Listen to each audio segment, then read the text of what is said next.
Brought to you by Ford and your North Texas Ford dealers. Ford is the best in Texas. It is the Dallas Cowboys owner and general manager. It is playoff Jerry Jones. Good morning, sir. Good morning, man. It's good to be on with you. It's a matter of fact, it's a privilege and exciting. I just can't tell you. I wish I could stay at this state, anticipation of the game, and talk about what might be visions of sugar plums, so to speak. I wish I could just stay like this for about 2 months. I see that, but hopefully in about a month you won't feel that way, and you'll be like, no, this is the best feeling in the world. Day. Yeah, absolutely. So, oh, yeah, I agree. I agree that it is. And it's so bad. The other day when we were watching that game up in Washington, and I'm sitting there, and I'm about 6 inches to a foot away from my wife and my daughter-in-law, and we've just got our kick blocked and then turned around, had the interception, and my daughter-in-law showed a little picture of my great-granddaughter to my wife, and they're sitting there kind of looking, talking about it, and that bothered me so bad. I said, I guess y'all are going to just sit here and have normal chatter while we're getting life goes before us. That just shows you what kind of shape you can be in. Of course, I felt terrible about that later, but shows where your mind gets. They have to be used to that level of intensity, though, on game day, right? They got to be used to that. Well, the facts are we don't sit like that except on the road. You know, I sit separately and watch the game separately and sit in an area with Stephen and Clay and my other son, Jerry, and my grandsons. And we have our communications around, and so that's where we normally watch the game. Of that bunch, who is the most intense, for better or worst, in the group of people that you normally watch games with? Well, the one that can handle it the least is me. But I would say it is it's even. I'd say everybody in there is highly focused. They're focused on the technical nuances of everything going on, carefully analyzing it, and articulating what they think happened on a given play. It's a good place to be because there are a lot of sharp eyes in there, people that know what they're looking at, know what they're talking about, and for me, it's a great place to get a good overview of what we're doing out there. As you guys head into the playoffs, or the playoffs will begin imminently, I'm curious, what do you think is the biggest adjustment your team has made along the way to the playoffs, or perhaps the biggest adjustment they still need to make in the playoffs? Because for me, obviously, penalties jumps to mind. Well, I think that we've got to go back to that old fundamental, and that is football is really predicated on repetition. The rehearsing or the practicing is all about repetition. And you fundamentally, over and over and over again, execute the same situations and the same athletic decision and effort.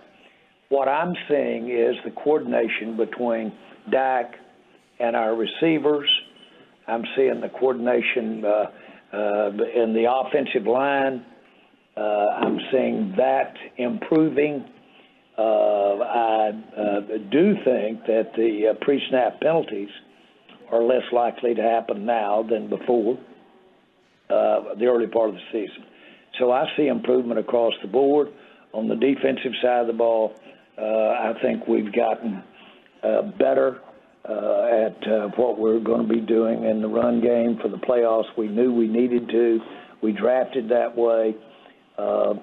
And then, again, I can hardly talk about where we were when we started as opposed to where we are today without talking about the availability of our players. We're healthy. As healthy as I've ever seen us, and healthy being the long-term seasonal duration of a season-ending injury. Certainly we don't have Diggs, our corner, out there. And I'm sitting here talking at my kitchen table, and my wife is sitting there knocking on wood to give you an idea of how superstitious you are. But our health is a key thing. Availability is a key thing. Jerry, what does comfortable mean to you? And by that, like, do you find motivation in discomfort? And Kevin, I know we've talked with DeMarcus Lawrence a couple of years ago, and he was like, fine, be comfortable with the uncomfortable. What defines comfort, or maybe even settling for you? I think the word for me would be tolerance for ambiguity, the words. Tolerance for ambiguity. And I think that the unknown, the what's right around the corner, the what's coming up next, your own expectations, the expectations of the challenge that you're facing, the ability to execute with a tolerance of the unknown is the best thing I do. I have a high tolerance for ambiguity. And let me give you an example. A riverboat gambler, a true professional riverboat gambler, sitting on the riverboat, he can be his most charming, his most clever, and think his best when the next card that's turned over could have him thrown off the boat and out in the river, or have him on the boat. That's when he's best. If you try to put him in a situation where he knows exactly what the results, what's going to happen at the end of the week, he's going to get his check at the end of the week, if you put him in that, he won't be as good as he is. He won't have his best qualities showing forward. The guy that needs the check at the end of the week could be just as good. He just has to know what's there at the end of the week so he can concentrate on the job at hand. So it doesn't mean one is better than the other. It just means one operates in that arena better. And so as that manifests itself in tight spots, stress, angst, a lot of those situations that cause that. Some people are great at angst. Some people need a little better, clearer road path, and they can get it done too by executing in those times. So anyway, that's a long-winded way of saying I think I do better in stress. I like that riverboat analogy. I know I do better when when I've been hit hard. I think my best times have been coming back rather than dealing with success. Well, right Both now, of them are frauds, by the way. Failure is a fraud. Success is a fraud. Both of them are equally as fraud, and they can tear you up. Success can, and failure. And so you need to be able to handle both those frauds because they're not real, but they sure impact you. When you look at this coaching staff and this team, do any of them look comfortable to you right now? Not at all. Not at all. Now, I mean, we're uptight, but cool.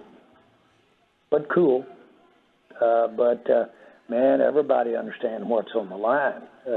This is a lifetime opportunity. These things stay with you forever. I was on a golf cart with Darrell Royal down in Austin at one of our golf tournaments that to kick our training camp off years ago for the Cowboys. And I was riding around with Coach Royal, and Coach Royal was talking about the game that I had played in when he was number one in the nation, and we were number 4, and we ended up winning the game. But in that game, Texas had an 11-play drive, and this is 25 years earlier. And while I was in that golf cart, while I was driving the car and he was talking, he went over every play in that 11-play drive and remembered the play and remembered who caught it and the result of it and the next play he called. He had never forgotten those things. You don't ever forget these great moments in your time, and this time can be that for the Dallas Cowboys. But, of course, we know it can end in 3 hours when you start it. Now, looking at the Packers, I'm curious your thoughts about Jordan Love. And I know he isn't a rookie, but how tough can it be for a younger quarterback in their first playoff start? Well, I really have burned in my mind their play over the last 6-7 ball games. Right. Boy, that's been impressive. Yep. Because that's classic. They started off, they weren't as successful. Of course, they've been the last 6-7 games, but they dealt with that. But more importantly, this is a young team. I think the youngest one in the NFL, Green Bay Packers. And so they do what great young teams do, and that is they just get better. They don't know any better, and they get better. And so we're dealing with a young group that is on the come. Having said that, we know how talented they are. Make no mistake about it, this guy can play quarterback, and they've got some really outstanding receivers. And so as well as we just know that any team in the NFL, hello, Arizona, so any team in the NFL can beat you. And this home field advantage thing, there's a reason why this streak is the longest one in the NFL right now, because you can get beat on home field too. So we've got all the reason in the world to really be leery and really be prepared and think like we're playing in the like we're actually playing in the Super Bowl. I was listening to a player yesterday talk about playing under Belichick, and he said Coach Belichick coached us up not to even begin to think about the end of the ball game. Don't even think about it. And he said, consequently, I never thought about the end of the ball game until the last 4 or 5 plays. You've got to think about what's at hand and what is happening on that play or the next play. Or if you're on the bench, next time you go out there. You can't think that far ahead and be as successful as you want to be to execute your assignment.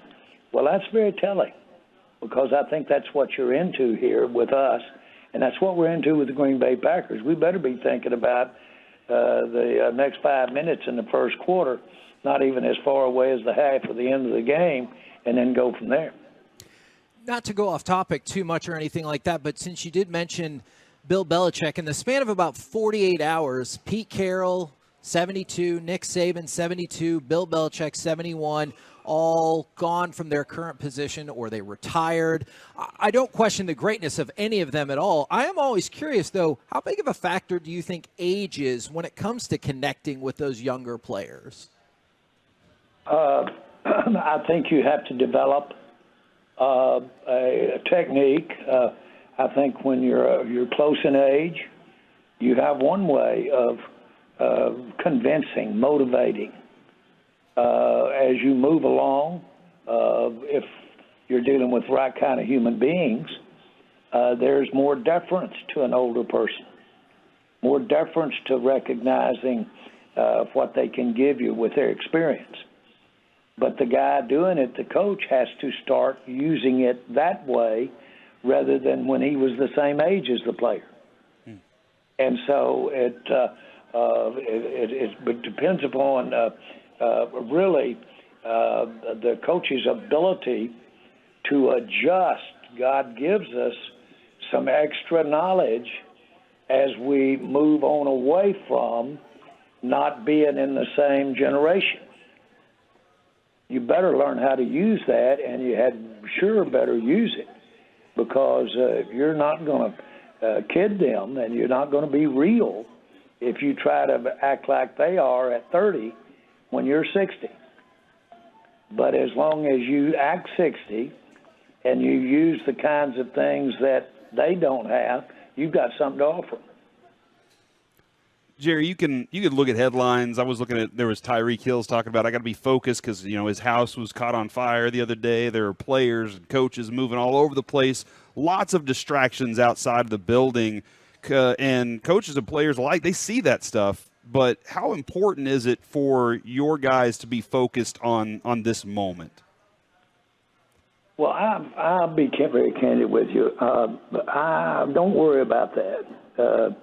They clearly are savvy enough to understand what this means to them individually. And more importantly, these guys really are committed to each other. And they don't want to let the other one down. And they know everybody's counting on them. And this is a team thing to be trite. It takes 11 people to snap the ball out there. Any one can screw it up. And so they have a very impressive accountability to each other. And that's a big, big thing. And then they have their own accountability because they know that in front of every one of their teammates, much less in front of 30 million people, that when they go out there and have a pre-snap offsides penalty, or they go out there and miss a tackle in a key game like that, they know that everybody in their world is going to know it. And if they, for instance, don't have a complete effort on a play, and you do it at the wrong time here in the playoffs with the Dallas Cowboys, millions could see you not have given everything you had to take the right angle and cut him off. Now, if that isn't enough to get you going, you're in the wrong place. And these guys aren't in the wrong place. They're ready. Is there a part of the GM or owner's job to help keep those distractions, keep them focused? Is there something that is part of your job that you have to do? No, I think, frankly, be real. Only just be ourselves. Everybody out there knows what's at stake. All you've got to do is go out to the Star and walk out on that practice field, and you know this is serious stuff. We're not playing around out there. If you look around at what all we do to put them on the field, this is serious business. They know what's at stake, and this is the time to do it the best you'll ever do it. And so my point is, everywhere around these players, everywhere around these coaches, is huge commitment in every definition: financial, interest, focus. Got so many things depending on running a play that go all the way out to the economics, the fans, the tradition, the holding it up for great players that have played before you. You just name it, you can put it out there. I don't even think you have to go down a list if you're a player. I know this, that I always felt that as a player, that everybody from 5 to 95 that was a fan of the Razorbacks would give anything to be in my shoes. And so I just happen to be in these shoes right now on this play and a chance to do something about it, and I'm not going to let all these people that wish they could be in my shoes down. I'm going to get it done as best I can. I like it. Last thing I had for you is you're great telling us about the business of football. I was curious if you could give us any insight about, there is definitely some frustration from fans about the streaming exclusive Chiefs and Dolphins game this weekend. Can you walk us through how that might be the future of football on TV versus how important broadcast TV is? Variety, I think the right word there is you're going to see a variety and have the opportunity to watch the NFL in a variety of ways. But the one premise that the NFL has always had, and it's why, in my mind, that we have the viewing audience that we have today, and that is called free television. And we have always made sure that no matter what, that our games are available to the millions, the mass. And so we've never restricted it. Some sports have actually narrowed it down to where they didn't even have it on television, horse racing. But you can directly point to, in my mind, the demise of interest in sport with the concept of the more visible you make it, the more accessible you can make it, the more the sport has thrived. And, of course, the NFL has always had the premise, I'll assure you of that, of my entire years in the NFL has been the more people that can see it, the better off we are. Will you from time to time see ways that you have to work to see it? Yeah, that's kind of the way technology and opportunity to zero in with different technology of watching games and enjoying the games have come about. But what you're seeing is just a variety of ways, and you'll never see a time for the NFL ever when it's not available to the broadest of masses of any programming, much less sports, that you know about. Excellent, excellent. Appreciate the insight as always. And your team now 4 wins away from being world champions. Man, I can't stand it, and I haven't slept. And it's just, I can remember back when I was 7, 8, 9, 10, and Santa Claus was coming. And I just couldn't stand it. And if you asked me what I wanted, I would just almost pee down my leg. I'd be so nervous to even say it. That's the kind of feeling I have here. I love it. I think there's a lot of people right there with you. We will catch up with you next week, good sir. Have a good one, Jerry. Thank you, guys. Bye.